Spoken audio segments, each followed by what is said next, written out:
అనుకున్నారు చెప్తే మేం సాబ్ దాని గురించి తర్వాత మాట్లాడుకుందాం. దాని తర్వాత మాట్లాడతారా? ఓకే, తర్వాత చెప్తారట. ఓకే.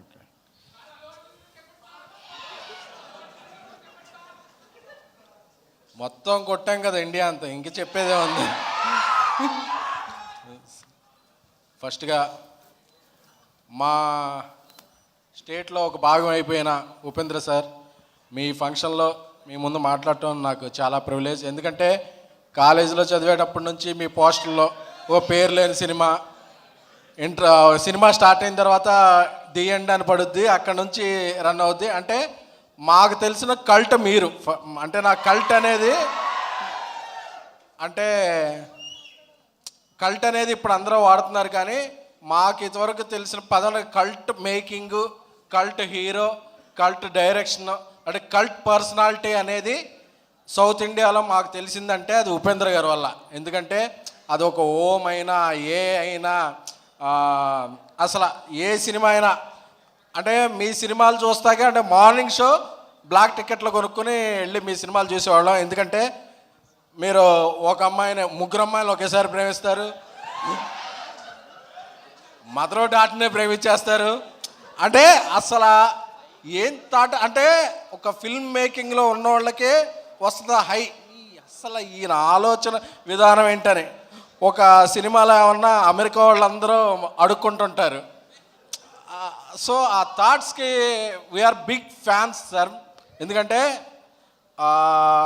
అది కర్ణాటక అని కాదు, ఆంధ్ర అని కాదు, బట్ మీ సినిమాలు ఏ లాంగ్వేజ్లో చూసినా మీకు అందరూ ఫిదా అయిపోతారు సార్.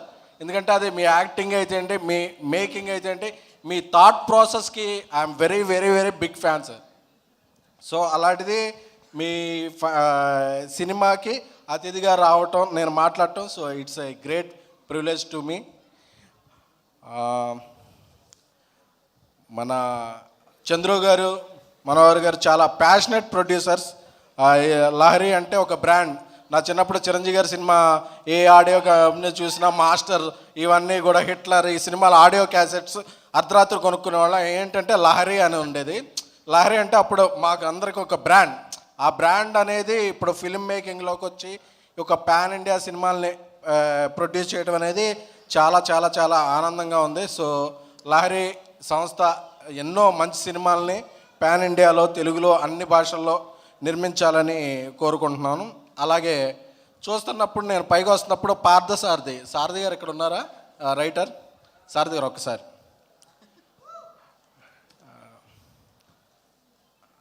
అంటే మీకు ఎవరికి తెలియని విషయం చెప్పాలి, సారథి గారు నాకు చాలా చాలా చాలా మంచి మిత్రుడు.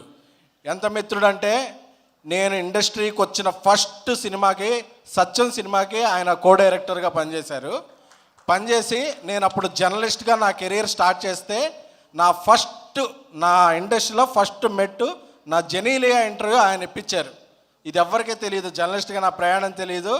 ఆ రోజు వచ్చి మా సెట్కి రండి, మా సెట్లో భోంచేయండి అని నేను ఇండస్ట్రీలో ఫస్ట్ చేసిన మీల్ సత్యం సినిమాలో నా ఫ్రెండ్ పాలసారథి గారు తీసుకెళ్ళి జెనీలియా ఇంటర్వ్యూతో నా కెరీర్ అలా స్టార్ట్ అయింది.